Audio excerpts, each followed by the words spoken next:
আসসালামু আলাইকুম। ইসরায়েল আর ফিলিস্তিনের যুদ্ধ।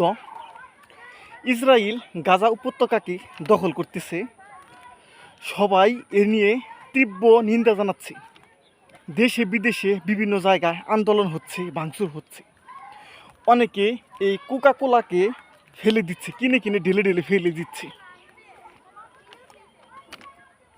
আর আমি এর মধ্যে এই কোকা কোলা কিনে খাচ্ছি। আসলে মূলত আমার খাওয়াটা উদ্দেশ্য না, আপনাকে দেখানোটা উদ্দেশ্য।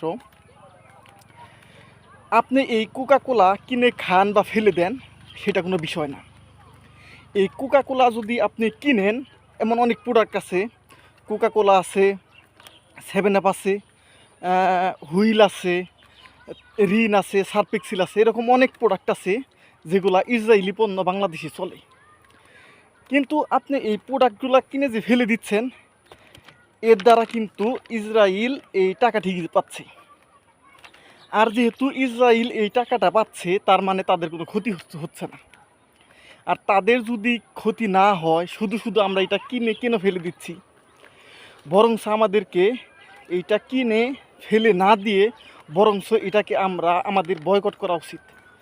যাতে করে এটা যদি আমরা বয়কট করি, তাহলে হয়তোবা দোকান থেকে কোনো আর বিক্রি হবে না।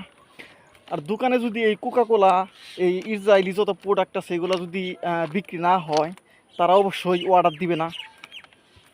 আর তারা যদি এই সমস্ত জিনিস অর্ডার না দেয়, তাহলে অবশ্যই এই প্রোডাক্টগুলো বাংলাদেশে আর আসবে না।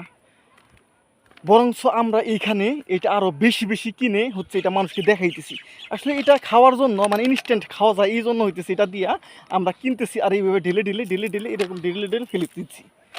আসলে আরও অনেক জিনিস আছে, রিন আছে, সার্ফ এক্সেল আছে, ফেয়ার অ্যান্ড লাভলি আছে, তারপরে ডেটল আছে, ডাব আছে, এগুলো অনেক প্রোডাক্ট, ওইগুলো ফেলাই না আমরা। এগুলো কিনতেছি, খাওয়ার জিনিস ফেলে দিচ্ছি। এটা একটা আমাদের মধ্যে ইমোশন কাজ করে। এটা আসলে মানুষের কিছু কিছু ইউটিউবার আছে, কিছু কিছু ফেসবুক যারা মানে কন্টেন্ট তৈরি করে, তারা মানুষের ইমোশনটা নিয়ে খেলতেছে। এটা কিনা ফেলে দিলে তাই কি হইল? ইসরায়েল ওদের পণ্য ঠিক বিক্রি হচ্ছে, তারা লাভবান হচ্ছে। তাদের এক বিন্দু মাত্র পরিমাণ, যদি সারা দেশের প্রোডাক্ট যদি কিনা নষ্ট করে ফেলা হয়, এটা বরঞ্চ তাদের লাভ, তারা আরও এইখানে আসবে এই প্রোডাক্টগুলা।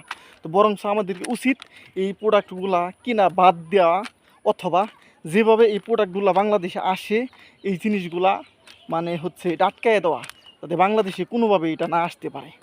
এই জন্য এই ভিডিওটা অবশ্যই সবাই শেয়ার করে দিবেন, অবশ্যই যেন এই বিষয়ে সবাই একটু সচেতন হতে পারে। আর যদি আপনার মন চায়, একটা সাবস্ক্রাইব অথবা ফলো করতে পারেন। সবাইকে ধন্যবাদ।